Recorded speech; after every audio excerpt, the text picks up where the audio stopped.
Buenas tardes, tengo en comunicación a mi amigo, el doctor Gustavo Sáez, diputado de Identidad Soberana del partido uruguayo que él dignamente preside. Al final siempre postuló, dijo verdades, parecía que la gente lo escuchaba pero no lo votaba y sin embargo llegó a una banca y conserva el mismo discurso, el discurso combativo, no es que se encegueció entrando al Palacio Legislativo y se cayó la boca. Al contrario, es un legislador que va a fiscalizar y decir las cosas que decir a pesar de que a actores de poder en Uruguay no le gusta. Gustavo, muchas gracias por aceptar esta entrevista, muy amable como siempre. Hola, buenas tardes, Juan, con todo gusto. Un gran saludo y abrazo a todos los amigos del mundo. Permitirme una respetuosa puntualización. Identidad Soberana llega al Palacio Legislativo con dos bancas y con dos bancas muy coherentes, muy consolidadas, muy pétreas, por cuanto el otro diputado es mi hija, Nicole Salle. Consecuentemente, la persona en la que deposito la absoluta y total confianza, por cuanto su lealtad es inquebrantable y en su primer discurso en la Casa de las Leyes así lo manifestó. Así que es un desembarco importante en tanto y en cuanto Identidad Soberana tiene un discurso totalmente heterodoxo, extraordinario, diferente al discurso partidocrático que en nuestro país está representado tanto por la coalición que se va del gobierno, la coalición republicana, como la que llega al gobierno, el partido Frente Amplio. Tú decías que manteníamos en la Cámara... este caso, Gustavo, tú ahora que entraste, la verdad, ¿pensabas que era más difícil o más fácil ser diputado? Porque una cosa es mirarlo desde lejos y ser candidato, ahora que ya eres diputado en ejercicio. Bueno, quiero recordarte que hemos tenido tan solo una sesión de carácter estrictamente político sustancial, en tanto y en cuanto las anteriores fueron netamente protocolares. Yo puedo hablar sobre el clima que respiro allí adentro, puedo hablar con respecto, por ejemplo, a la preparación que han recibido los secretarios de los parlamentarios y los propios parlamentarios a cargo de la ONU por intermedio del Programa de las Naciones Unidas para el Desarrollo. Y yo quiero aprovechar esta audición, este vivo, para denunciar públicamente que por lo menos en el Parlamento uruguayo, la ONU lo que hace no son talleres de formación, es un verdadero lavado de cerebro. Y es un lavado de cerebro antisoberanista, es una verdadera intromisión violatoria de la soberanía nacional, es una defensa cerrada, es una apología del globalismo, es una apología del nuevo orden mundial, es una apología de la destrucción del Estado-nación, es una apología del ataque a la soberanía nacional. Esas clases, esos talleres, se dan por politólogos, por senadores y diputados con experiencia, y lo único que procuran es introducir en la psique de los diputados, noveles diputados y secretarios, el discurso único de la perversa Agenda 2030. La ONU entonces, como una institución altamente cuestionada, yo creo que tiene apariencia criminal, que hay que investigarla, sobre todo por lo que fue la Gustavo, intervención. quiero interrumpirte por un tema que me preocupa, que es un tema relacionado a lo que tú dices, la agenda globalista. ¿Qué nos puedes decir de este sinvergüenza que el presidente electo Orsi lo quiere designar funcionario, que dijo que la ley del aborto es una ley de felicidad pública, burlándose de la muerte de uruguayos en el vientre materno? ¿Qué nos puede decir al respecto y qué actitud se tendría que tomar? Bueno, a ver, el wokismo, el progresismo, financiado por la Agencia Norteamericana de Ayuda Internacional, promueve precisamente la despoblación, que es uno de los objetivos ancestrales que tiene la élite. Entre los mecanismos criminales para obtener ese objetivo plutocrático, oligárquico, imperialista, se ha apelado a la legalización del infanticidio especialmente agravado por la premeditación y la alevosía, como es el aborto. Y aquí en nuestro país, precisamente el Frente Amplio, que interpreta al pie de la letra las políticas imperialistas, colonialistas, despobladoras del imperialismo yanqui, va a promover una modificación para ampliar esta conducta deleznablemente criminal.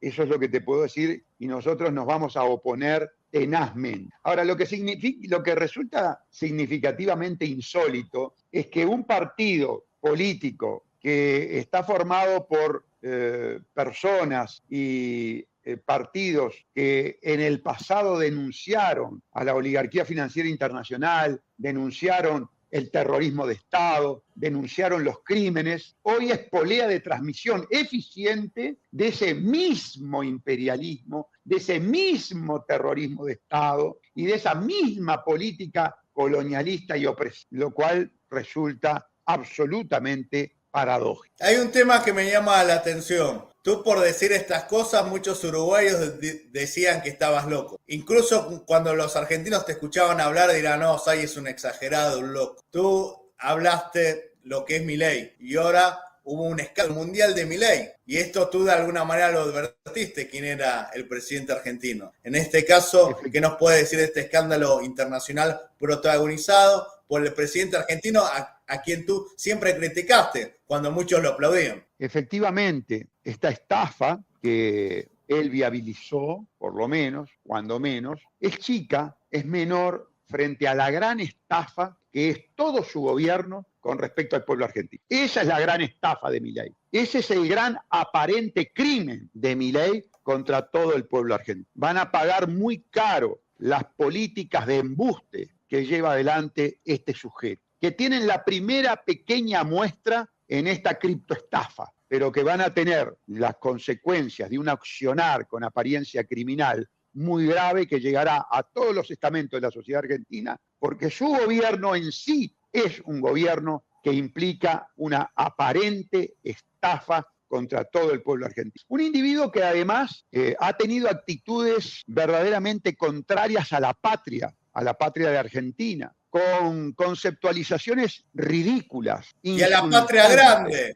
a la región. Y a la patria grande, a la región. Cuando él dice que el mayor acto de soberanía es la instalación de una base imperialista americana, tan imperialista como pueden ser las bases chinas o rusas, que quede claro, aquí no se trata de defender a uno u otro Estado, porque los Estados son títeres de la cleptocorporatocracia internacional, de esos poderes fácticos que están por encima de los partidos políticos, poderes fácticos que urden, brutal, masacran los jóvenes para después llegar a los conciliábulos de reconstrucción y de reparto de las riquezas del país que fue escogido como víctima, como chivo expiatorio. Nos estamos refiriendo concretamente a la guerra de Ucrania, que ya queda absolutamente de manifiesto que fue una verdadera conspiración realizada por Rusia, por Estados Unidos, para repartirse Ucrania. Sí, poderes fácticos que dominan sobre Putin y que dominan sobre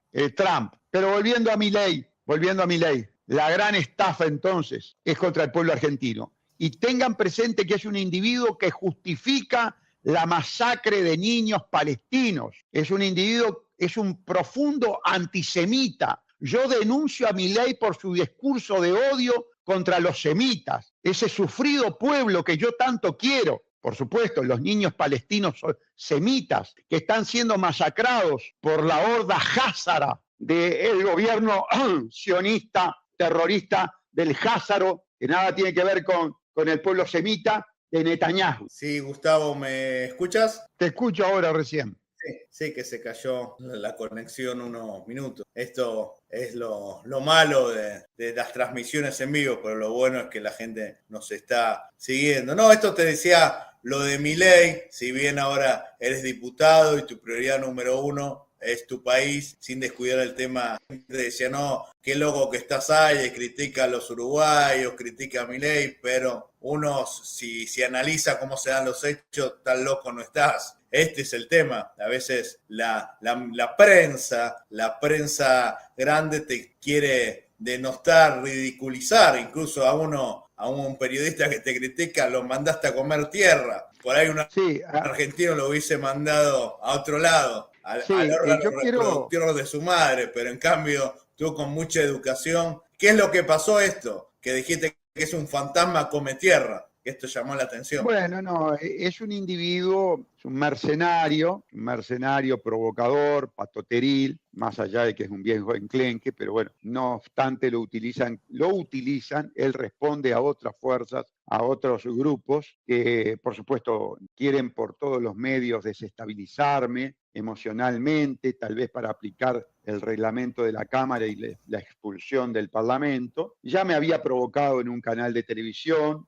otro periodista de ese canal de televisión, que muy probablemente esté financiado por la USAID, por la Agencia Americana de Asistencia Internacional, para difundir el discurso único del wokismo, del progresismo perverso, de ese progresismo que pudre la psique de nuestros niños, que atenta contra la inocencia de los niños, fue a provocarme y yo no caí en la provocación, pero sí en la denuncia pública, porque lo estaba filmando de su intento de provocación y desestabilización. Es un mediocre, un pobre hombre, un fracasado, pero que bueno, se presta para esas actitudes rastreras que pretenden la desestabilización nuestra y no sabe que nosotros tenemos un autocontrol muy grande y que cuando queremos que algo salga de sus cauces ordinarios es porque nosotros lo queremos de esa manera. Es un acto controlado, que quede muy claro. Incluso también hubo gente que te criticó y tú de una manera, quizás muchos lo tomamos como algo gracioso, nos hizo acordar, como te dije en privado, cuando Maradona le dijo a Torresani, te espero en Segurola y La Habana, tú diste tu número de despacho.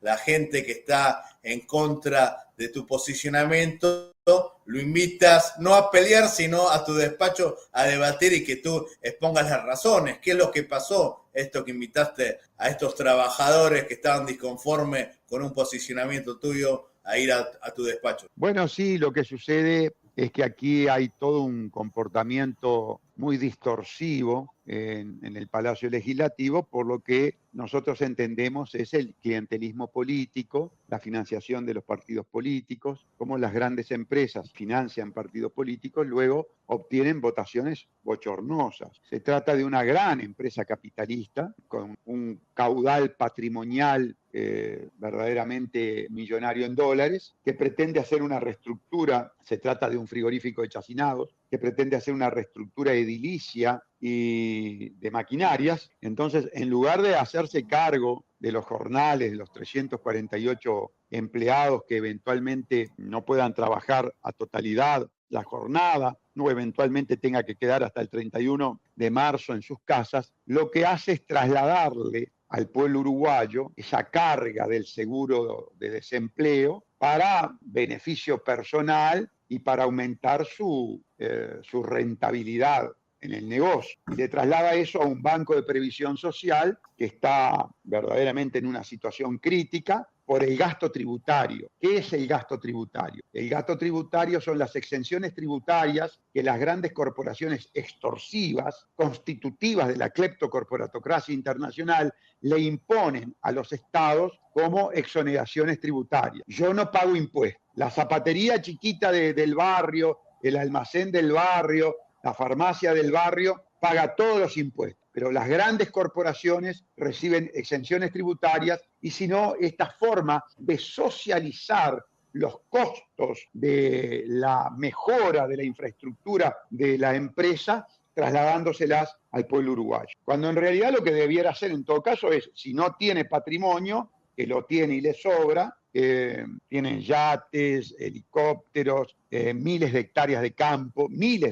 campo, pero utilizan, sabiendo que en la Cámara de Senadores y en la Cámara de Diputados van a obtener mayoría, trasladarle al sufrido pueblo uruguayo que paga la factura del gasto tributario, las exenciones extorsivas, también este tema. Y en este tema no participan las AFAP, esas instituciones financieras perversas que toman el dinero del obrero y el empleado para financiar corporaciones que llevan adelante un modelo empobrecedor, un modelo extractivista, un modelo contaminante. todo perverso. Todo lo que estamos viviendo las naciones en esta globalización de la cleptocorporatocracia es perverso, es antihumanidad.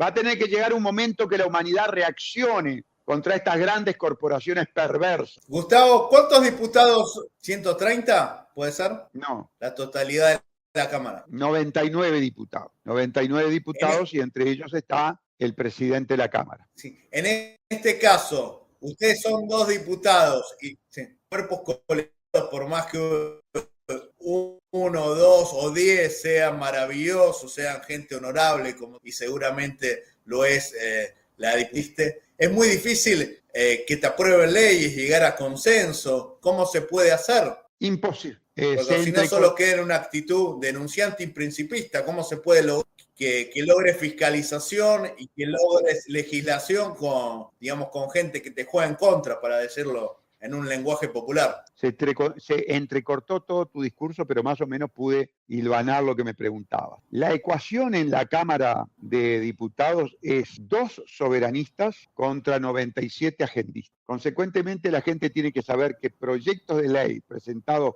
por Identidad Soberana no va a prosperar ninguno. Eso que quede muy claro. También tiene que tener claro que ninguna ley que tenga el más mínimo atisbo de Agenda 2030 será votada por Nicole y por Gustavo, los 2 diputados de Identidad Soberana. Ni siquiera las leyes de Hacienda, vale decir las leyes de rendición de cuenta y de presupuesto. Ninguna ley que tenga atisbo de Agenda 2030 será votada por nosotros. En un parlamento que, como lo dije al principio, se encarga de tener talleres para lavado cerebral pro Agenda 2030. O sea que el panorama de Identidad Soberana para estos 5 años será de una lucha sin cuartel, y la gente tiene que ponderar que va a ser prácticamente imposible que saquemos un solo proyecto de ley de las decenas y decenas que oportunamente vamos a presentar. Esta pregunta ya sé la respuesta, porque sé que tú eres una persona honorable, intachable, que eres un hombre de derecho. ¿Qué pasaría si va un sinvergüenza a quererte sobornar para que apruebes determinada ley? No va a suceder,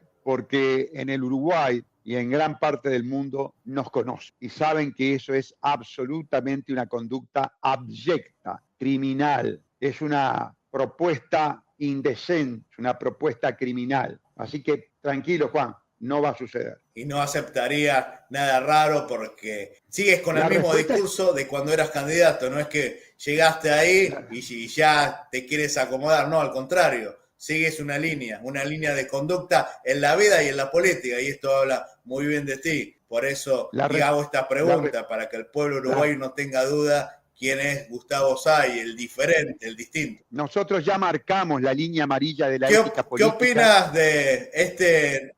Te decía que nosotros ya marcamos la línea amarilla. ¿Qué opinas de este nuevo presidente que eligieron los uruguayos? Sí. Bueno, mira, Andú Orsi, que va a asumir en muy pocos días. Ya ha tenido actuación como intendente, ya ha tenido declaraciones públicas, y esto es muy claro. Es un progresista, wokista, agendista. Punto. Todo dicho. Sí, ya está. Y quiero decirle a la gente que nos está mirando, seguramente la mayoría son hermanos uruguayos, que por favor se suscriban al canal, porque es importante que los medios independientes, como mi caso, que entrevista a todos los protagonistas de nuestra región, crezcan en redes sociales y que nuestros trabajos se conozcan. Una cosa que siempre hemos hablado, tú sabes, mi simpatía, afectiva que tengo por Cabildo Abierto, pero tú fuiste uno de los que dijiste que Cabildo Abierto se iba a pinchar, y de hecho sacó 2 diputados, perdió la cantidad de senadores, parecía que era un proyecto muy fuerte que representaba el nacionalismo, la rebeldía, y lamentablemente desapareció. Digo lamentablemente porque muchos han votado con esta idea. ¿Qué es lo que pasó? Porque sorprendió, solamente sacaron 2 diputados, al igual que Identidad Soberana, pero la diferencia es que ustedes nunca tuvieron senadores, ni diputados, ni menos ministros en algún gabinete. Lo que sucedió es muy sencillo. Hubo una marcada diferencia entre lo que dijo, entre lo que prometió Cabildo Abierto y entre lo que efectivamente hizo. Y la gente no es tonta. Y advirtió entonces que había caído en un gran engaño. Y entonces en esta votación se le castigó por el engaño que había perpetrado. Y disculpa, no puede pasar, ojalá que no, lo mismo con ustedes. Por ahí la gente se confía, o quizás muchos electores de Cabildo Abierto en la anterior elección ahora votaron por ustedes. El tiempo dirá cuál va a ser nuestra conducta. Hoy te digo que eso no va a suceder, de hecho no está sucediendo, y ya marcamos una diferencia enorme con Cabildo Abierto. Cabildo Abierto aceptará cargos del Frente Amplio e Identidad Soberana no. Ya adelantamos en la reunión bicameral interpartidaria a las autoridades del Poder Ejecutivo que no queríamos cargos. Un tema que ya está resuelto, pero es bueno hablar de la historia reciente de la relación entre uruguayos y argentinos. En Argentina no aceptaron la instalación de las papeleras, en Uruguay sí. Incluso se ha dicho, que en paz descanse el presidente Valle, que no se instalaron en Argentina porque le habrían pedido una coima. Y por eso la famosa frase que la dirigencia no dijo que el pueblo son corruptos. En este caso, de las papeleras han afectado al medio ambiente uruguayo, han beneficiado al país. ¿Qué nos puede decir de esto? Las papeleras, las forestales, son el tumor que están consumiendo al Uruguay y lo llevarán a la muerte. Hoy lo hablaba con un diputado del Frente Amplio en forma respetuosa y cordial, y lo instaba a que se reviera el modelo narco-forestal celulósico de Uruguay. Digo narco porque en las últimas horas, ratificando lo que nosotros venimos denunciando, el futuro ministro político, el futuro ministro del Interior del país, Carlos Negro, le dijo al pueblo uruguayo, antes de entrar a ser ministro de Seguridad Interna, que la lucha contra el narcotráfico estaba perdida. Una catástrofe. Es más, con estos conceptos, el doctor Carlos Negro no podría ser ministro del Interior. Decirle al pueblo uruguayo que la lucha contra el narcotráfico... Disculpa, la historia se repite porque había un ministro kirchnerista que decía esto, que el narco ha ganado. Bien. No sé si lo recuerdas. Sí, lo recuerdo perfectamente. Creo que era Aníbal Fernández. Efectivamente. El tema es que esta es la excusa que utilizan los ministros políticos porque saben perfectamente bien que el narcotráfico tiene sus causas fundamentalmente en el ámbito financiero internacional. El narcotráfico es el principal financista del sistema financiero internacional. El dinero del narcotráfico es el dinero líquido que obra en el sistema financiero como obra la sangre en el cuerpo humano. Es el factor energizante, por decirlo de alguna manera. Ese factor energizante permea fluidamente hacia los partidos políticos. Por su experiencia como fiscal, Carlos Negro sabe estas verdades. Y hacia algunos medios de comunicación también. Algunos, la gran mayoría.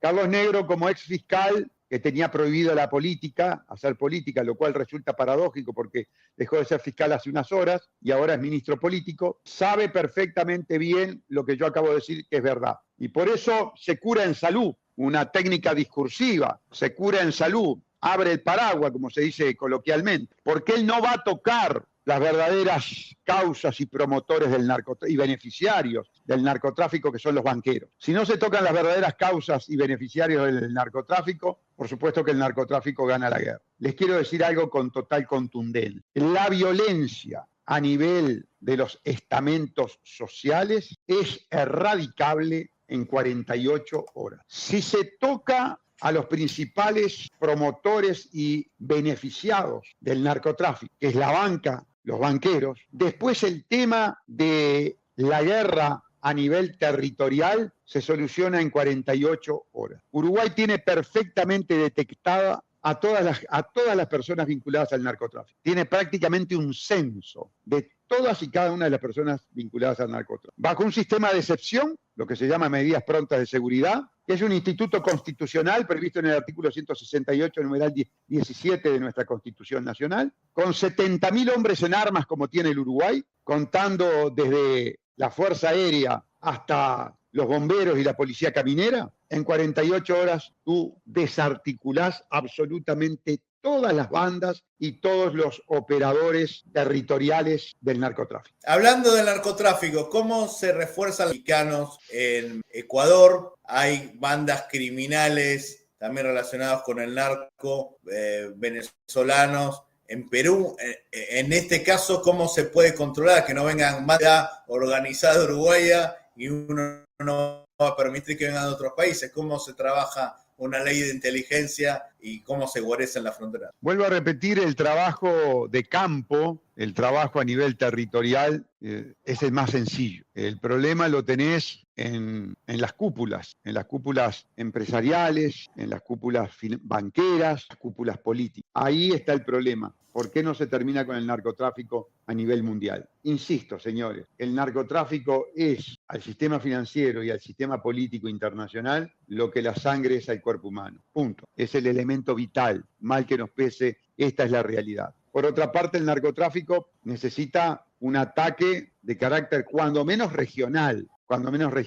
Y el narcotráfico se beneficia de la ilegalidad de la sustancia. Consecuentemente, a nivel mundial, habrá que pensar si la legalización de las drogas, seguidas o concomitantemente con una gran educación, la educación del pueblo, cosa que la élite ha buscado degradar en forma total y absoluta, hará que entonces esas sustancias no sean consumidas y ese negocio que es energía para el sistema cleptocorporatocrático se desvanezca. No es fácil, yo lo sé, pero es muy importante que un político identifique claramente dónde está la etiología, la causa real del problema grave de la sociedad que es el narcotráfico. Está en el sistema financiero internacional, que es un sistema perverso, que es un sistema ontológicamente criminal y estafador, pero además es traficante. Muchísimas gracias, Gustavo. Espero poder entrevistarte más seguido, porque la gente se acostumbra. Y bien es cierto, la intervención parlamentaria sirve, este formato de